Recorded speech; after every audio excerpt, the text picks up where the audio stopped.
Journey. Welcome, welcome, welcome to Walking the Path. Woohoo! We're back in the saddle again.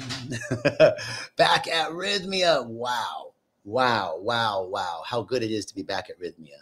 We are just in the middle of an amazing week.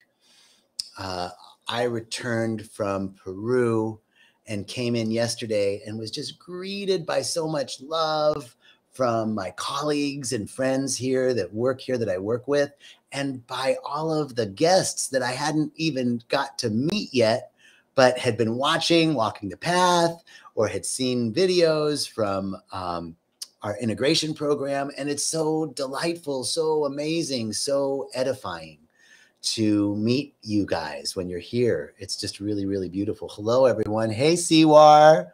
Great to see you. Hey, Matt. Great. Miss, what's up? Love to see you guys. Thank you so much. This little light, yay, woohoo, everybody's coming. Welcome back. Come on in, grab a seat. Today, we're talking about integration.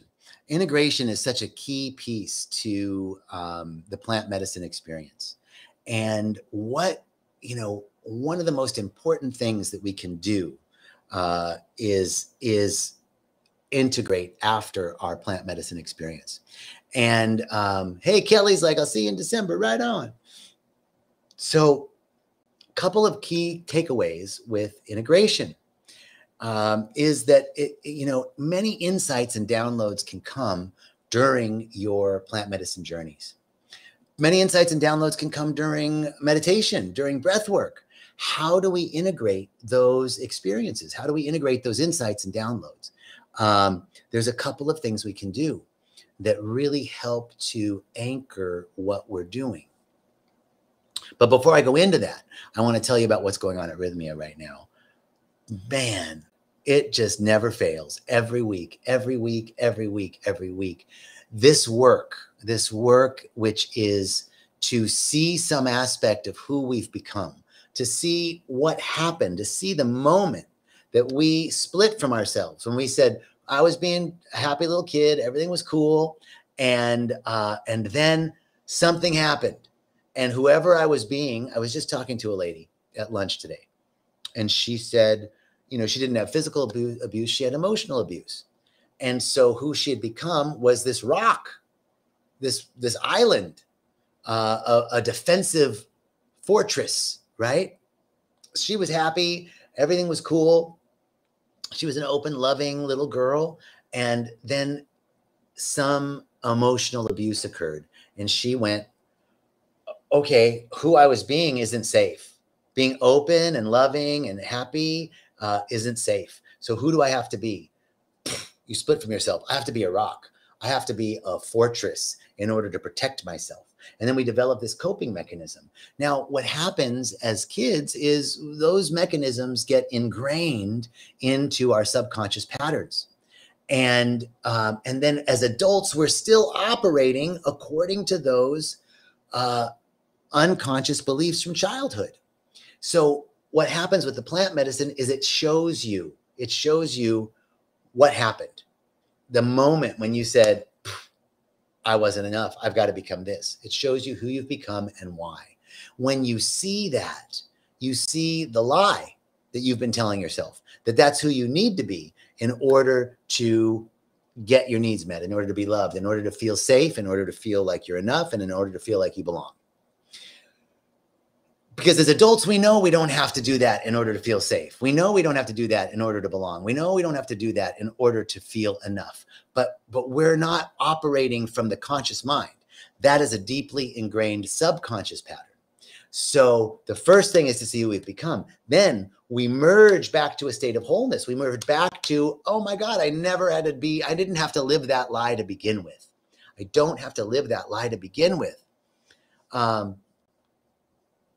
And from that place, we just seeing the moment when we split is coming back together, is a merging of the parts of us. We were like, I don't want to be that. I want to be this. That's the split. Don't be that. That's not good. That's not keeping me safe. That's not keeping me feeling like I belong. And that's not making me feel like I'm enough.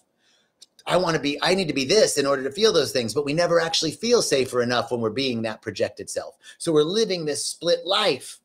Now, when in the plant medicine, we bring that part we were trying to get rid of and that part we were trying to project out, we bring them together.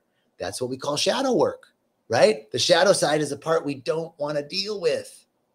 And we bring it together. In that merger is healing. When we merge back to a state of wholeness, we heal our hearts. We heal and forgive the unforgivable, mainly forgiving ourselves. So this is what's happening at Rhythmia today and every day. I had the great privilege of doing the integration class yesterday, preparing people to go into ceremony last night. It was a beautiful ceremony. And tonight, and I'm going to do integration class today for our Thursday night Yahe ceremony. And I've been out talking to people at lunch, and wow, just amazing, amazing, amazing, amazing. The growth, the expansion, the commitment, the yes, right? This is the biggest part of any experience. Whatever you're doing in life, you want to say yes. You don't want to say maybe. You don't want to say, yeah, no, 1 foot in, 1 foot out. I don't want to mix in. No, you don't want to say that. You want to say yes. Yes to life. Everything is contained in our willingness. Everything is contained in our yes. So let me just say hi to Shelly. Hey, Shelly and Sherry. Great to see you synchronized today. Beautiful, beautiful, beautiful. Thank you for all you joining on Facebook, on Instagram, on YouTube. We're grateful that you're here. Now, topic of the day. Topic of the day, integration. So one of the key pieces to integration is to return to your intention, right? What was your intention before going into plant medicine ceremony? What was your intention? Because the intention, then you can unpack what you're feeling now after post plant medicine. You can unpack that in relationship to your intention. So intention is the key before ceremony. And after the experience is over, it helps you to deconstruct the insights that and insights and challenges of your journey within the context of your stated goals, rather than just like, oh, this is a random thing. I'm feeling sad today. No, if your intention was show me how I become, merge with my soul, heal my heart. If your intention was to expand spiritually and you're going through this contraction, now you can interpret what's going on through the lens of your intention. How do we do that? Second part of integration, reflection. We must reflect. Don't try and get back to your normal routine.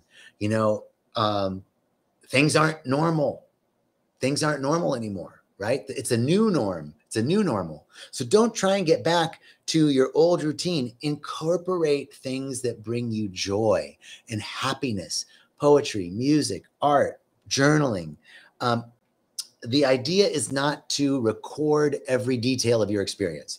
And then the spaceship came and I saw Buddha, and, you know, like some of that's important, but more than, you know, the minutia of every detail is to take time to reflect on the thoughts and the feelings that you underwent, and try to express those ideas and emotions in a concrete form that can serve as a tool for continuing to remember and integrate these lessons.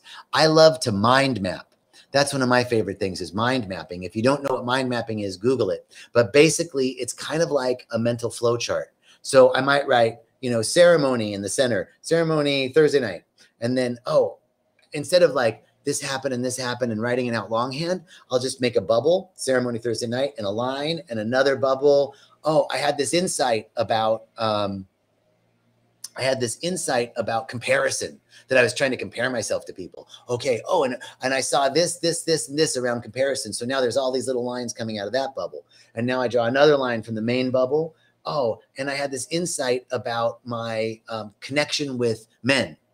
Oh, okay, great. So seeing how I interact with men and all the insights that I had around that. So now I'm sort of doing a flow chart of the experience, and my journaling becomes a little bit more fluid, less longhand and less description, more bullet point. So look up mind mapping. That's another great thing to do as part of your reflection process.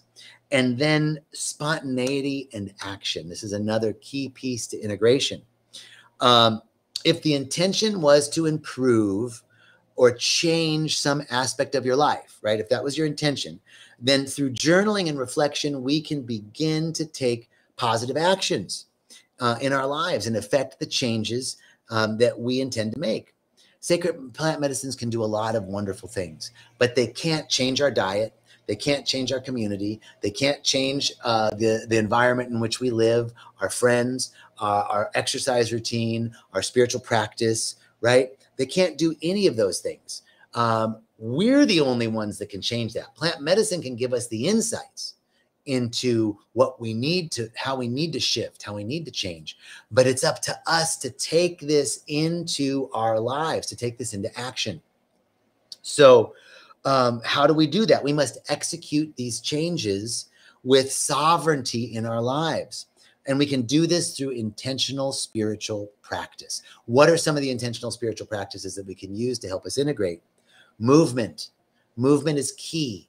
Getting out for a walk, doing some yoga, doing some spinal flexation, working out at the gym, doing some cardio. Move your body. Do things that are grounding. Go out into nature. Nature reconnect. Oh my goodness. The plant medicines, these sacred plant medicines, are gifts from Pachamama. They're a gift that she gives us to bring us closer to her. They're a gift that she gives us to bring us closer to her. So then we can take this gift. We can take this gift and receive it and allow it to bring us closer to her.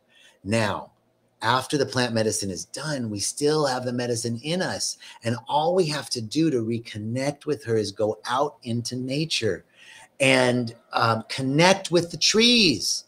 Look out at the trees. Look at nature and see the order.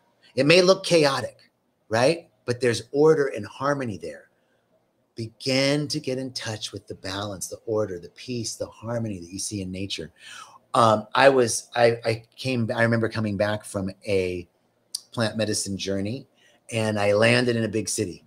And I got to this hotel, and here I am in this hotel room, like, you know, I don't want to be in this hotel room. And so I went out for a walk, but I was in a city.